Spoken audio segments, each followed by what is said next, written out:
धनखड़ के घर ईडी आजाद भारत के इतिहास में शायद आपने कभी नहीं सुना होगा, कभी नहीं देखा होगा। और दावा यह कि एक सिटिंग उपराष्ट्रपति, सिटिंग वाइस प्रेसिडेंट के ठिकानों पर खुद पर ईडी का शिकंजा कसने का ऐसा बड़ा खुलासा हुआ। और यह खुलासा एक सांसद ने किया है, खुलासा यह तक कि मोदी जेल जाने वाले थे, मगर महाराष्ट्र के एक बड़े नेता ने उन्हें बचा लिया, वो भी तब जब मोदी मुख्यमंत्री थे। और अमित शाह क्या वाकई में बाला साहब ठाकरे के पास पहुंचे थे, बाला साहब ठाकरे के पास, और बाला साहब ठाकरे ने अभयदान दिया। शिवसेना के सांसद संजय राउत की एक किताब आई है जिसमें संजय राउत ने बड़े बड़े खुलासे करने का जिक्र किया है, यहां तक कि सरकार गिरने वाली थी।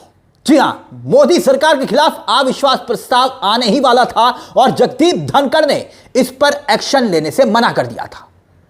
और उसके बाद बकायदा ईडी का डर दिखाकर कुर्सी से जगदीप धनखड़ को हटा दिया गया। मोदी और अमित शाह को लेकर जो चौंकाने वाले दावे और खुलासे करने का जिक्र संजय राउत ने किया है, उस पर हम आएंगे, क्योंकि दावा मोदी और अमित शाह पर ही नहीं है बल्कि अशोक लवासे पर भी है।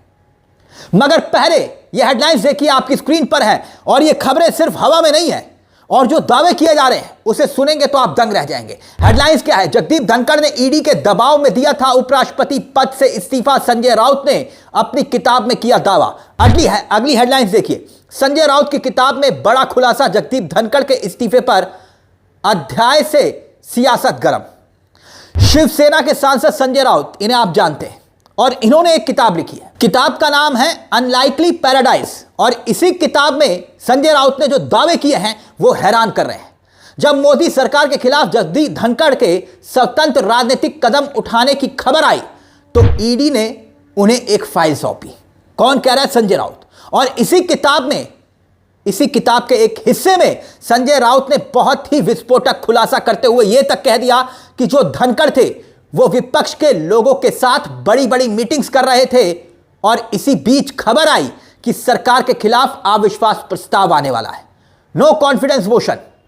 और इस पर जगदीप धनखड़ जो कि वाइस प्रेसिडेंट थे, कोई एक्शन लेने से वो मना कर देते हैं। और ये तमाम खबरें, बकायदा दावा ये कि एक फाइल दिखाई गई। फाइल एक पुरानी प्रॉपर्टी को लेकर थी, जगदीप धनखड़ की, और यह दावा किया जा रहा है कि इस पुरानी प्रॉपर्टी का पैसा जो कमाया गया था वो यूएस भेजा गया, अमेरिका भेजा गया, और इसीलिए इस मामले में ईडी की फाइल खुलती है। यानी दावा यह कि एक सिटिंग उपराष्ट्रपति को ईडी की फाइल की धमकी दी गई, और उसके बाद आनन फानन में जगदीप धनखड़ को इस्तीफा देना पड़ा।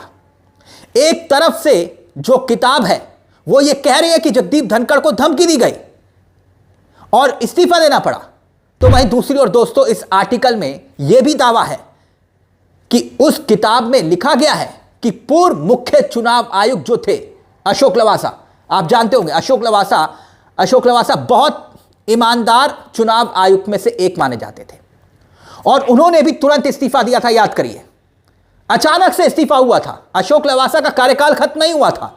और अब उस मामले में भी खुलासा करने का जिक्र यहां पर संजय राउत ने किया है कि ईडी का डर उन्हें भी दिखाया गया था। अशोक लवासा के बाद राजीव कुमार को मुख्य चुनाव आयुक्त बनाया गया था, याद आया आपको? और उसके बाद कौन बना? मिस्टर ज्ञानेश कुमार। और ज्ञानेश कुमार के बारे में तो खैर आप जानते ही हैं।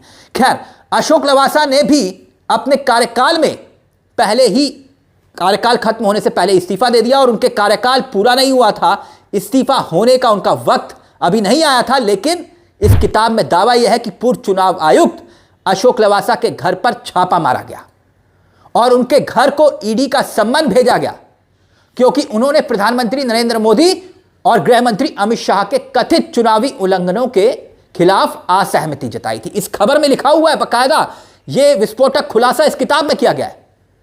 अब बात यहीं खत्म नहीं होती दोस्तों, अभी एक और विस्फोटक खुलासा होना बाकी है। इस किताब में जिसका जिक्र संजय राउत कर रहे हैं कि मोदी को जेल जाने से महाराष्ट्र के एक बड़े नेता ने बचाया।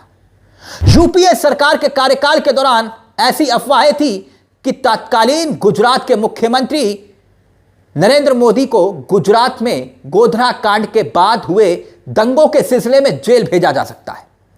और दावा इस किताब में यह कि तत्कालीन केंद्रीय मंत्री और एनसीपी के प्रमुख शरद पवार, जो कि यूपीए सरकार में बहुत ताकतवर मंत्री थे, इस फैसले पर वीटो लगा देते हैं, असहमति जता देते हैं। और किताब में दावा यह कि कैबिनेट की बैठक में शरद पवार ने कहा, राजनीतिक मतभेद के बावजूद लोकतांत्रिक रूप से चुने गए मुख्यमंत्री को जेल भेजना ठीक नहीं है, अनुचित है।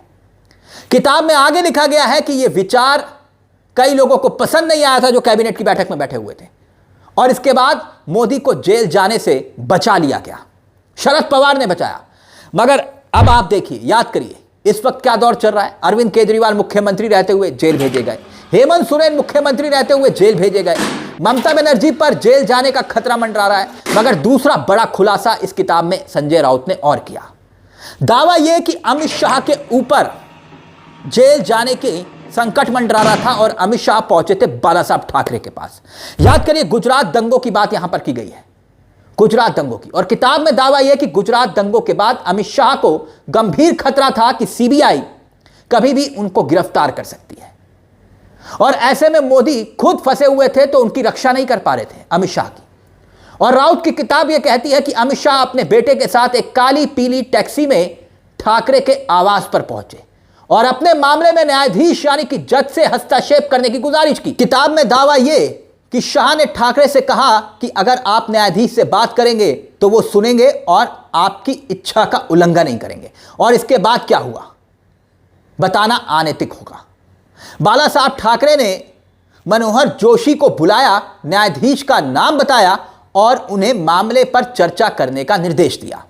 यानी ये सब कुछ किताब में लिखा हुआ है जो मैं आपको पढ़ के बता रहा हूं, जिसमें दावा किया जा रहा है। और ये खबरें तमाम अखबारों में छपी हुई है।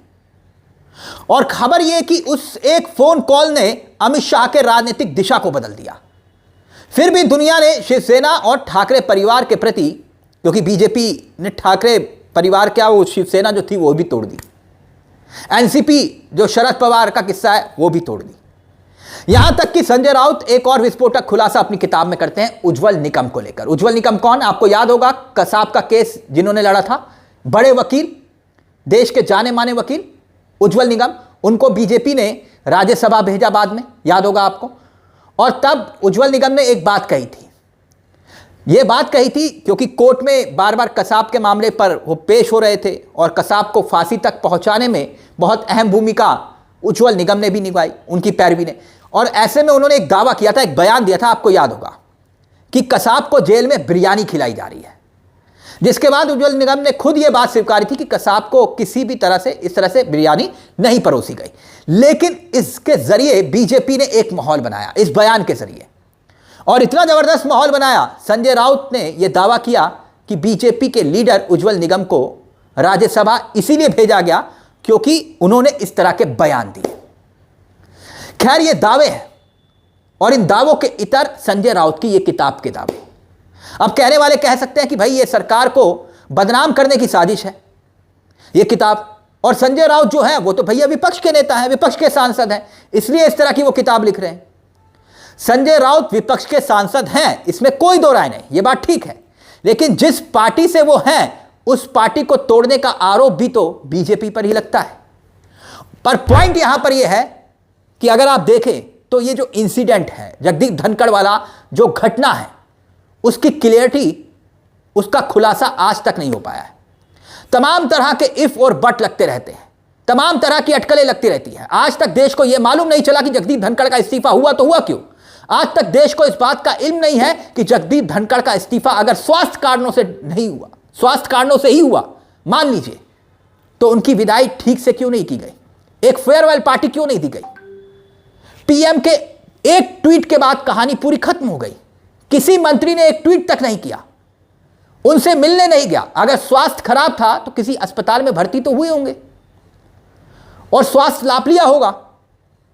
और किन मंत्रियों ने उनके साथ मुलाकात की, किसी की कोई तस्वीर आपको दिखाई दी? किसी को कुछ नहीं पता। अब सवाल यह कि क्या वाकई में अविश्वास प्रस्ताव इतना सीरियस था कि जगदीप धनखड़ ने मना किया तो सरकार पर खतरा मंडरा सकता था, इसलिए ईडी की फाइल दिखाई गई और धनखड़ को रास्ते से हटाया गया। इस पूरे मामले को लेकर आप क्या सोचते हैं दोस्तों, क्योंकि इल्जाम, आरोप संजय राउत ने बहुत संगीन लगाए हैं। अपनी राय हमें कमेंट बॉक्स में जरूर दीजिएगा। मुझे तिलक चावला को दीजिए इजाजत। एक छोटी सी दरख्वास्त, चैनल को सब्सक्राइब जरूर कर लीजिएगा। मंच आप ही का है जहां हम सिर्फ खबर नहीं दिखाते बल्कि खबर के पीछे की खबर भी बताते हैं। नमस्कार, जय हिंद, जय भारत।